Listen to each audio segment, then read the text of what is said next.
ఏమంటివి మానవ జాతి నీచమా? ఎంత మాట వైతరిని వరకు వెంటాడి వేధించి ముప్పు తిప్పలు పెట్టి మీ ధర్మ సూత్రాలను మంటగొలిపి పతి ప్రాణములను దక్కించుకున్న నారీమణిది సావిత్రిది ఏ జాతి? మానవ జాతి.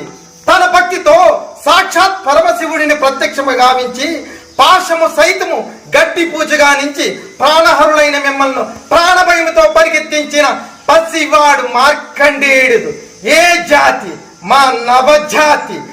నీచమన్న మా జాతి మూలమున ఏనాడో అప్రతిష్ట మూట కట్టుకున్న మీరు నేడు జాతి అని మమ్మ అవహేళన చేయటయ్యా. ఎంత వివేకం, ఎంత కుసంస్కారం, ఎంత జ్ఞానం! నేటి నుంచి దేవుడు అధికుడు, నరుడు అధముడు అనే కించ భావాన్ని కూకటి వేలతో సైతం పెకలించి వేసదా. ముక్కులు పొందే ముక్కోడి దేవతలు దిక్కులు